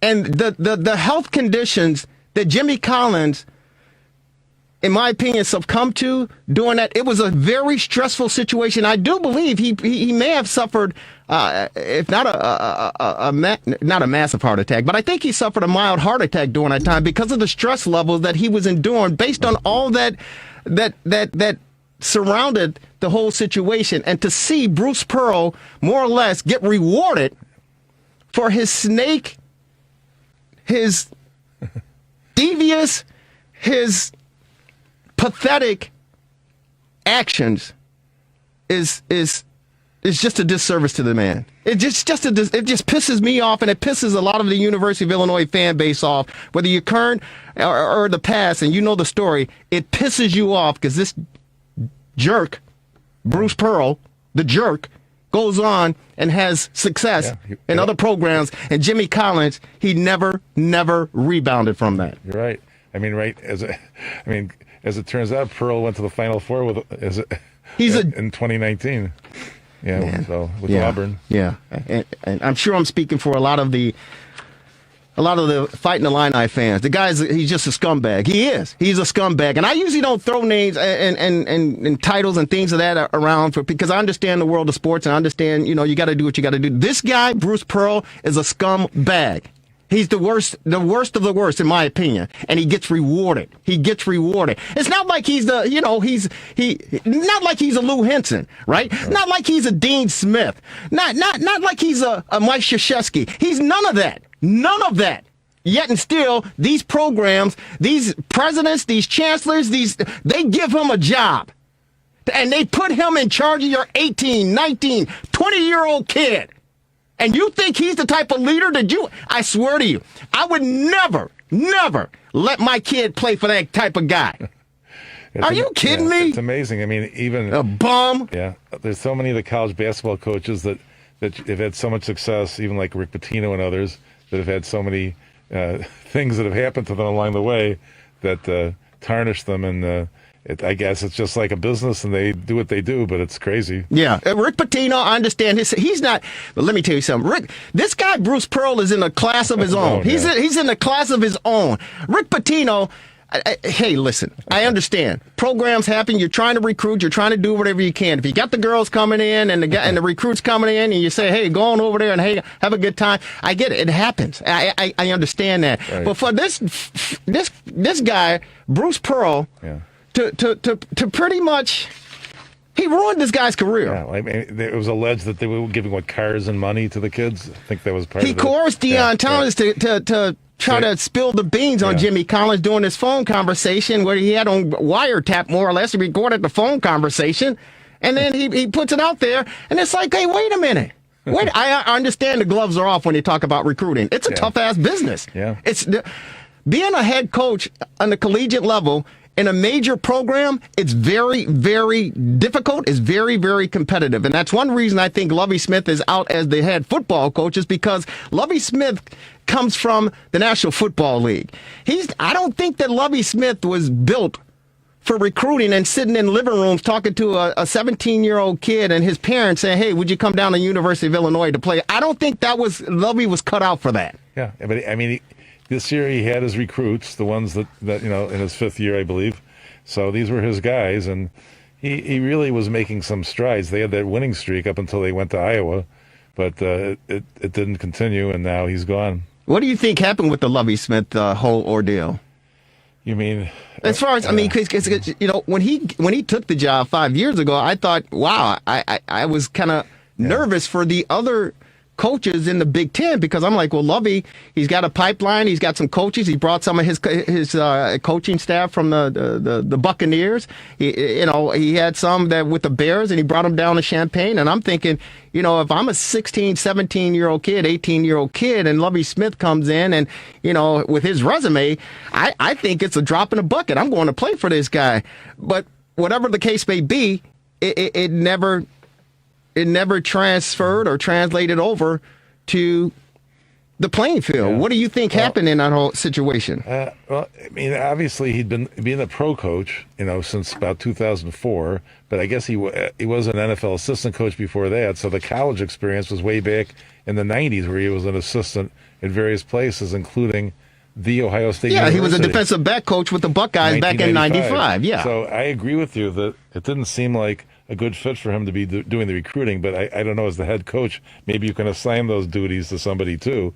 But I was surprised when he took the job originally, to be honest with you. So, but again, the Illini have not had that much success. His overall record was 17-39, so not that great. But his best year, he was 6-7 in 29 last year. So it looked like they were making progress, and now they're 2-5 in the shortened season. So he's out. Yeah, he's 10-33 in the Big Ten in 5 seasons for the University of Illinois, Champaign-Urbana, and I certainly believe that Lovie Smith will land on his feet. He's almost some people will say a genius as far as football knowledge is concerned. It just depends on the culture, the environment, the surroundings, and the program. I just don't think that Lovie Smith is cut out to be a coach on a collegiate level. And I understand his mindset was to develop these young kids into leaders and young men, which that's respectable and honorable. Yeah, but at the end of the day, especially the money that the University of Illinois threw at Lovie Smith, they want some winners. Yeah. And they just built a new facility for him, the Lovie Smith facility down there, on campus. So he will be remembered. There's no question about it. But I just don't think you're right. I was kind of surprised with Lovie. He got $21 million for 6 years, but the story goes that within 2 days they sold 2,000 more season tickets and 400 new student tickets. So there was a lot of enthusiasm over his hiring. Yeah. So Lovie Smith. Some people believe that Lovie Smith should become, and we're going to get on Bruce Pearl to pick his brain and about this Bears victory, 36-7. I don't think he got Bruce Pearl. Heron. Yeah. See that? Oh man. It's on your mind. Yeah, he's on my mind. We're gonna get Bruce Heron on. Thank you for the correction. Bruce Heron will be on with us. If I had Bruce Pearl on, I don't think he wants to come on. Yeah, if I had Bruce Pearl on the hotline, boy, it certainly would be hot. Jerry Riles along with the marvelous one, Dan Marver, but we'll get a chance to talk with Bruce Heron about the future of Lovie Smith. Some speculate that the Bears would be smart. The Bears would be smart to at least talk to Lovie in the hopes of trying to bring him on board as an advisor. Your thoughts on that? Yeah, I mean, that seems like a good idea. I think he might want to be a coach still, though. He's a young man. He's only 62. So I love that. I love that. Very well said. Yeah, so he might want to be a head man. And you know how it goes in the NFL. There's always a bit of a revolving door. So he might have an opportunity. I mean, right now, there could be an opportunity with Houston, among others, you know. Yeah. So. Well, you know what? Yeah, the Houston Texans, they certainly are looking for someone, not only on the sidelines, and Romeo Crennel, you know, he was thrust into that position, you know, midway through the season. Of course, the Texans got rid of their general manager as well, so they're certainly looking for some front office help. And, you know, who knows? Some people speculate that Lovey will take some time off to gather himself, spend a little time with family, and then get back out there. But whatever the case may be, Lovey Smith's services could be used in the National Football League again. I mean, he's originally from Texas. Yeah. So who knows? Yeah, those highlights to open up the show, courtesy of CBS. That was Kevin Harlan and Trent Green on the call there. And, of course, there were touchdowns by David Montgomery to start the game off for your Chicago Bears. An 80-yard run. That was more than they average in a game usually. Yeah, exactly. We'll get a chance to talk about the numbers as well. But Coach Matt Nagy, who was beside himself, talks about today's win.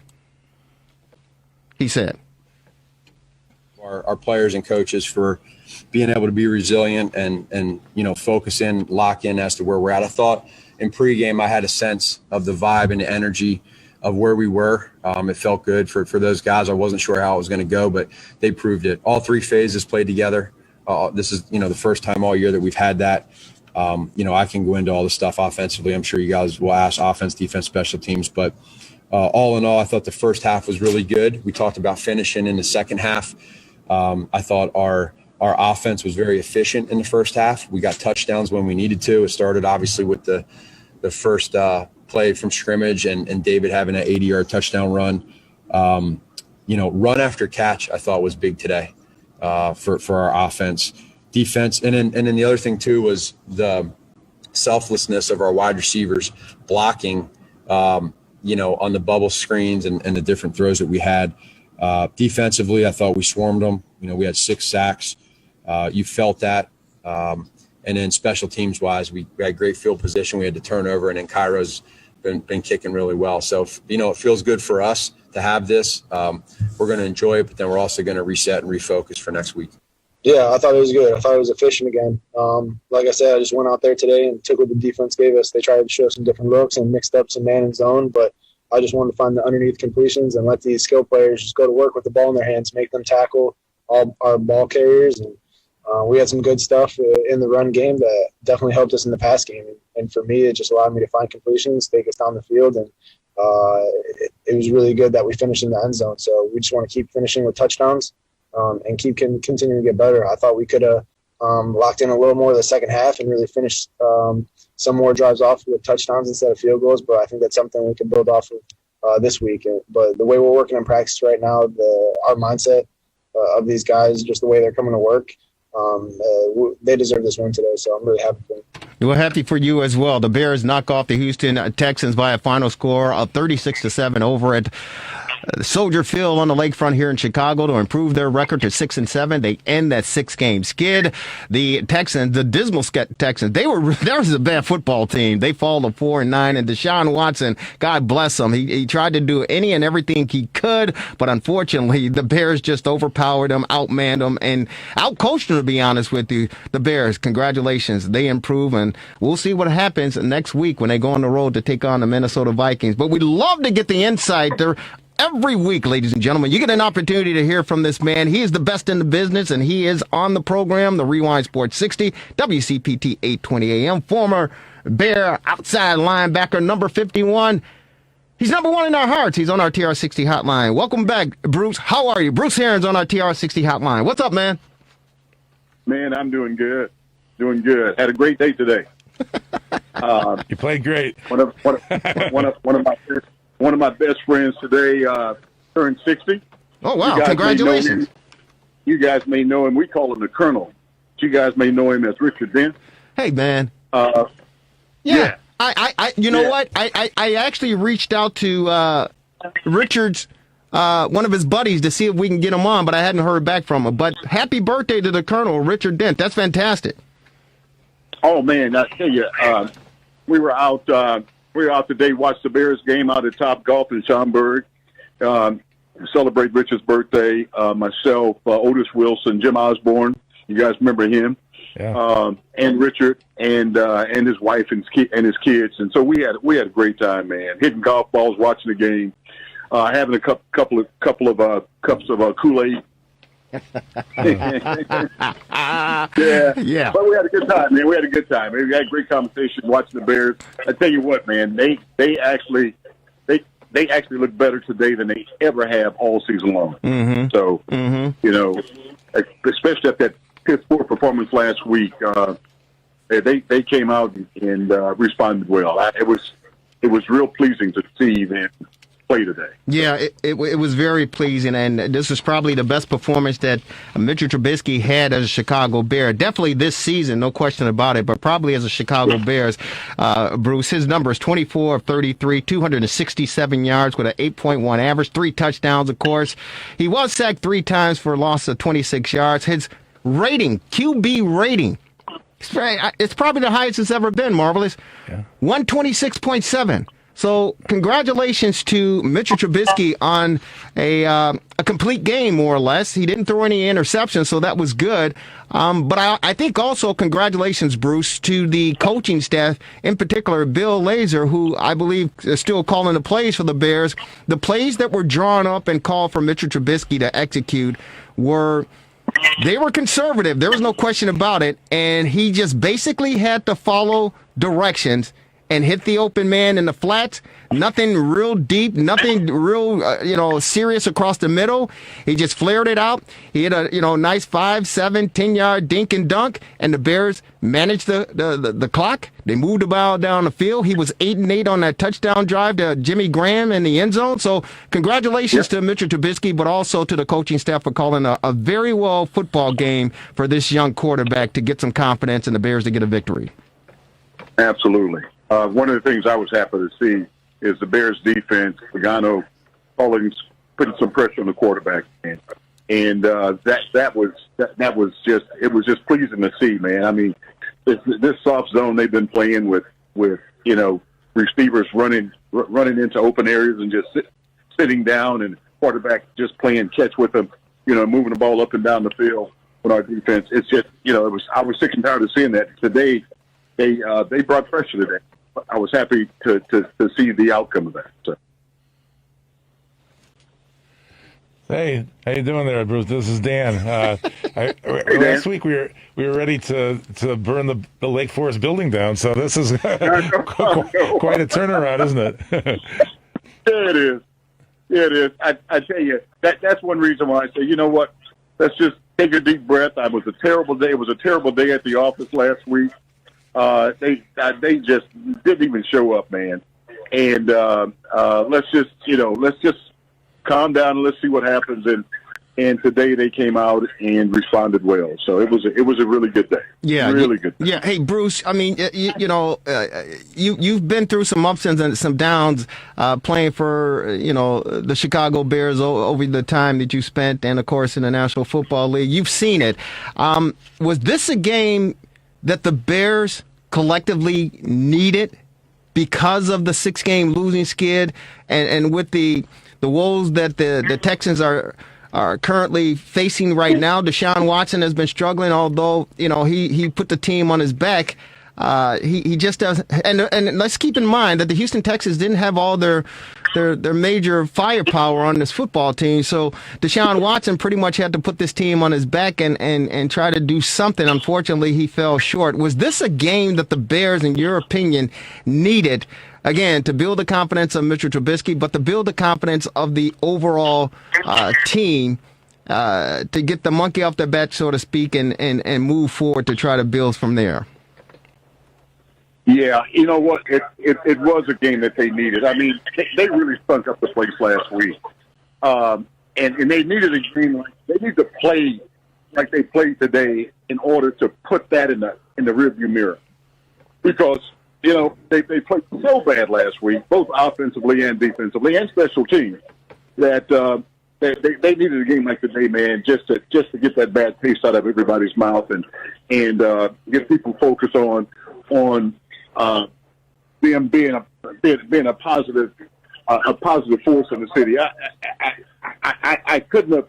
I was actually shocked. I mean, the guys and I, we were at Top Golf the day before the game started, and we were talking about and making jokes about the Bears and how many points they were going to give up and all that. But to see them come out, man, playing that first half, I tell you, man, it was something special. It really was something special. So, yeah. No, it was a good day today as far as the Bears are concerned, and it was good to see, because I don't know if this town could have taken another loss, especially to the Houston Texans. But the one thing that Matt Nagy mentioned during his post-game comments after the victory, 36-7, he said that this team is starting to create an identity, and that's not something that we've been looking for all season long. Actually, for the past 2 seasons, we've been looking for an identity from this team, and Matt Nagy said we finally are starting to turn the corner and create an identity for this football team. And he mentioned the fact that the run game, which we can talk about David Montgomery. He still only had 11 touches for over 100 yards rushing. So congratulations to him. But 80 of those yards came on the first play for the Chicago Bears. Right. But Nagy also talked about the pass protection. He talked about executing. And he talked about Mitchell Trubisky making good decisions. With this victory, did you notice an identity starting to rise up for this Bears football team? I'm not too keen on when coaches start talking about we've gotten to the point where we're developing an identity. You look at the what have we got? 3 games left in the season. Yep. 3 games left in the season. Mm-hmm. And 4 games. What happened to the previous 10, 11, 12 games? Right. I mean, there were major opportunities to create an identity, and we didn't do it. Today, I just think that they played so bad last week that I really think that both offense and defense and even special teams, I think that the whole team was pretty much embarrassed, and they knew that they were a better team than they showed last week. They're actually a better team than they've showed all season. But today, they came out. It seemed like they came out really focused. Mm-hmm. They came out with a game plan. They executed the game plan. Pieces fell in place. They took advantage of opportunities to make first downs, to score. They took advantage of opportunities to on the defensive side to prevent first downs, and they got turnovers. I mean, everything. The ball bounced their way today, and I just think that rather than an identity, I think they were more focused today and ready. It seemed like they were ready to play. Even the offensive line did a decent job. They did a damn good job, man. Really damn good job. So. It was a pleasing game, a very pleasing game. No, it was very good. But here's the thing that scares me, Bruce, and you play with the greatest, and it's not just my opinion. You played with the greatest football player that ever laced them up, and the great number 34, Walter Payton, may rest in peace. But in the black and blue division, and playing in Chicago, and today is what, December 13th? 14th. 14th? 14th. Everybody knows that in the middle part of December, in the National Football League, in the black and blue division, you're running the football. Because the weather off the lakefront is, it was like 35 degrees, 36 degrees earlier today. The weather off the lakefront it's brutal in December. And that's when you start to pound it and you start to grind it. And those big boys up front, they get down in that dirt and they start knocking some heads off. That's right. But this is what is confusing and scary to me, and especially when Matt Nagy talks about identity. You run the frickin' football in the National Football League in the month of December when you're playing in Chicago. David Montgomery, albeit the 80 yards, God bless him, and he had the breakaway speed, so to speak, to get 80 yards down the field for the Bears' first score, but he only had 11 touches for 113 yards. How can you give your running back 11 touches who plays for the Chicago Bears in the month of December, only 11 touches? That's what's scary to me, man. That scares me. Yeah, I mean, he broke that first run for 80 yards, and then after that, he only touched the ball 10 more times. Right. That's crazy. That doesn't make sense. Run that kid, man. Let him run. Let him run. Yeah. God, dog, I don't know, but you know what? I was just happy. I was happy that's a piece of the game today that is puzzling.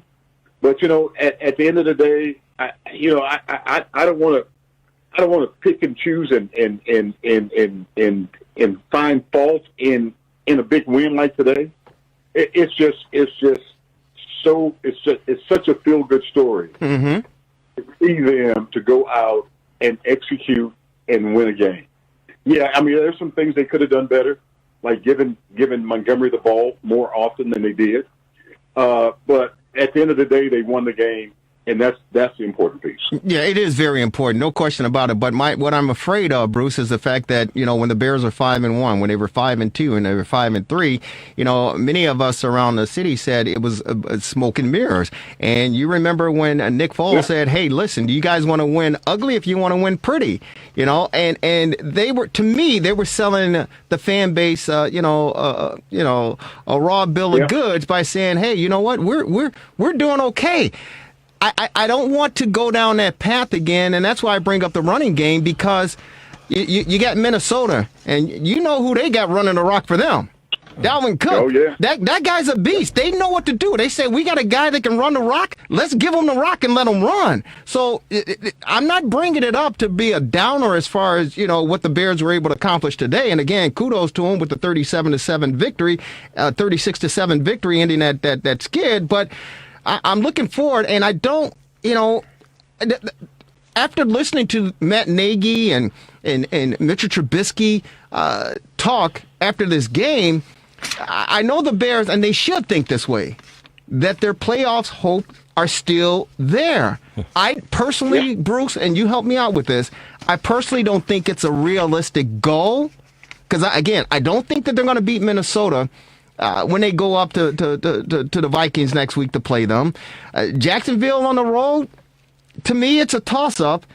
They might win Green Bay if Green Bay gets a victory and they wrap up home field advantage. They may let their guys rest and be a throwaway game. I don't know about that one, but that's what scares me about the win with this team today, is the fact that they may truly believe that, hey, we're still in the, and they are in the hunt. Yeah, well, if they get that 7th seed, they're likely going to play Green Bay, New Orleans, or the Rams. So I don't know if that's going to be such a great thing either. Yeah, but my beautiful wife Lisa asked me, are the Bears a playoff team? And I said, no, they're not a playoff team, and that's what scares me, Bruce. What do you think? Yeah. You know what? I would love to see them win out, but they've got the 2 last games, man. They've got two of the 3 last games. They've got Minnesota and Green Bay, and both of those teams have never been a chalk up win for the Bears. I mean, they have to claw and scratch for every inch they get. It going against Green Bay in that last game of the season, that's going to be a tall order. It's not that they can't do it. They just haven't shown all season long that they can win games like that. They've got the talent to do it. But, as far as I'm concerned, and quiet as kept, I don't think they've got the coaching to do it. And that's the scary part to me. That's just what they've shown. What they've shown is they've been outcoached all season long. And but today, I'm telling you, man, defensively they came out smoking, man. Came out smoking, and then not only just came out and started the game smoking, they kept it going. they kept it going the whole game, and that's something we really haven't seen all season long. That's even exactly in the right. 5 games that they won previous to today. Guys, today they had ideal December field conditions at Soldier Field. I don't know if they'll have ideal conditions in January 3rd against the Packers, so that could be a factor Right. too. January 3rd or January 2nd. So either way. Yeah. Right. Again, and here's the deal. If the Bears win another game, I don't see any changes, whether it's in the coaching staff or in the front office. I don't see any changes at the end of the season. And, of course, many fans were calling for that after last week's debacle and, of course, the embarrassing loss against the Packers on national television. Back-to-back weeks, it was just horrendous as far as Bear fans were concerned. But if they win another football game, I don't see any type of changes. And it appears to me that they'll stay in status quo and business as usual. What is your perception or your forecast as far as this team is concerned? If they win another game, how do they move forward during the offseason from what you can witness? Well, you know what? I really don't anticipate them making a change at the head coaching position. But I tell you, from where I sit, I do think that they need to address the defensive coordinator position, and possibly bring in an offense coordinator as well. Really? But I really don't see them getting rid of Nagy at this point. Mm-hmm. I don't see that happening. But do you see? Go ahead. Go ahead. No, I was going to say that I do think that they really have to address the defensive coordinator position, because that's something that is, with all the talent they have on that defense, they should be in the top 5. I mean, every week, they should be in the top 5. And those guys, for some reason, they have not been playing like they're capable of playing. Mm-hmm. So let me ask you this question. 2 questions real quick, Bruce. Bruce Heron on our TR60 hotline, former Bear outside linebacker. 2 questions here. Does Matt Nagy once again take over the play calling duties for this Bears team in 2021? And do you think they should at least place a phone call to Lovie Smith, who was let go by the University of Illinois, the football program, this weekend, as their head coach with a disappointing record of 17-39 in 5 seasons? Do you think that Nagy continues to call plays next season? And should the Bears pick up the phone and call Lovie Smith and ask him, would he become an advisor for them to help work out some things? Because he's a defensive-minded genius, some would say, but he's a defensive-minded guru. And he might be able to lend some support as far as some decisions being made in the front office. You know what? I don't think that's going to happen. I don't know what the Bears are going to do. This is all going to be on George McCaskey. Mm-hmm. But I tell you, I think rather than bringing Lovie in as some kind of evaluator of talent and all that, I would love to see them bring Lovie in as a defense coordinator. Mm. Lovie has a way of getting guys to perform, man. Guys love Lovie. They put their lives on the line for him. They play their hearts out for him. He just has a way of getting guys to play their asses off. And that Lovie's always been that way. It's too bad. It's too bad that the new general manager came in when Lovie's last year, and after going 10-6, they let him go. Yeah, that was heartbreaking. Yeah, that was crazy. That was crazy. The man had too much success to be let go after going 10-6. Yeah. So do you think Nagy continues to call plays moving forward after this season if they win another game and he stays pat? I don't know, but I hope that he understands that being the head coach. I mean, some head coaches are are head coach and offense coordinators or defense coordinators. But you know what? A head coach has got a lot of responsibility for the entire team, not just an offense or defense or special teams. You're responsible for all of it. You know, hire the best people you can hire, and let them do their job. Mm-hmm. Yeah. Let them do their job. If possible, I think Lovey would probably want the head job again somewhere, you know, given a choice. Yeah, but you know what? Lovey doesn't have that. You know, he doesn't have that kind of selfish pride where, you know, he sees an opportunity to get back into coaching in the NFL, and the Bears come calling and say, "Hey, Lovey, you know what? We'd like you to throw your hat in the ring as defense coordinator. You know, we'd like you to come in and talk to us." Yeah. And I think that he would do that. I think it would be smart for the girls, at least. Did I say girls? Yeah. I think it would be smart enough for the girl. What did I say?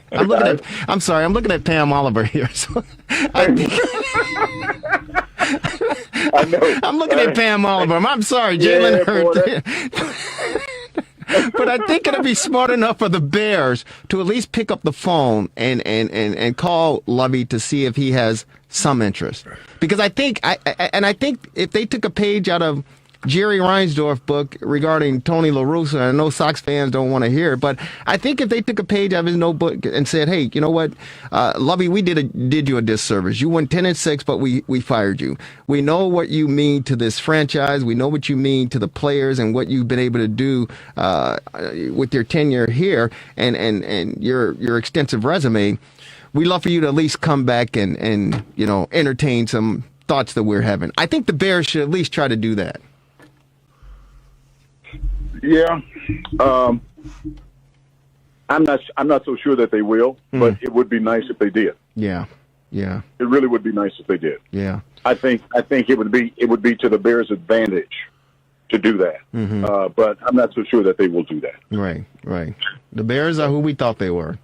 Any last thoughts? No, man. I just you know, I'm happy. I'm really happy about today. It was a great day to be a Chicago Bear and a Chicago Bear fan. But next week we're right back in the saddle again, man. They got it. Hey, enjoy the game today, but hey, man, tomorrow after you watch the film, you know, all their attention should be on the Vikings, and it's not going to be easy to beat the Vikings. No, it's not. They lost today as well, but they can beat the Vikings. They can beat the Vikings. And you know what? I'm going to say right now. After the way I saw these guys play today, I'm not going to say that they're going to win next week, but I'm going to say that they have a great opportunity to win next week. If they can perform like they did today, get after it, hit those ears back and go, they got a chance to do it. I think you're right. I think you're right. Hey, man, I got a bone to pick with you real quick before we say goodbye. You were at Top Golf in Schaumburg, just around the corner from my digs, and it was you, the Colonel, Richard Dent, Mama's Boy, Otis Wilson, and who else was there? Jim Osborne, and you didn't number 68. Dude, you didn't pick up the phone and say, "Hey, Jerry, come on over here." You know what I'm gonna do for you now? You know what I'm gonna do for you? I'm calling up Darwin Hackney and telling him, don't give him no more. Don't give him no more of that banana pudding, no more, because he left me out. He left me out cold. Don't do me like that. I gotta call Darwin and say, "Hey, no, he's gotta earn his. You gotta earn it. You gotta earn it back. You left me out cold." I love Top Golf, man. Hey, man. Henry texted me today, and I haven't been able to respond to his text. But the first thing I'm going to say tonight when I get off the phone with you, I'm going to text Henry. I say, "Henry, get Dory to make them bananas." No, hey, Henry's going to say, "How come you didn't call him too? He wanted to come over as well." Hey, Bruce Aaron, you the best, brother. We love you. Stay safe, and we'll talk to you next week. Hopefully the Bears will come away with the victor. Take care, brother. AM820, I love you guys. He's the best in the business, ladies and gentlemen. Bruce Aaron on our TR60 hotline. Any closing thoughts, Marvelous? We'll see how they play. The Minnesota, they're tied at the 8th spot now at 6-7, so there's still playoff talk, so it should be interesting. It certainly is. Hey, thank you so very much for tuning in. We'll see you on Comcast on Wednesday at 7 p.m., Channel 17, Channel 19, Channel 35. It's another edition of the fastest hour in sports conversation, the Rewind Sports 60. Thanks to the marvelous one. Thanks to our illustrious producer, Devin Tingle, and, of course, Lauren Cox, who will be in studio next week. Have a great rest of your evening. Enjoy the week, and we'll talk to you guys next Sunday. Go Bears! 36-7 victory over the Texans.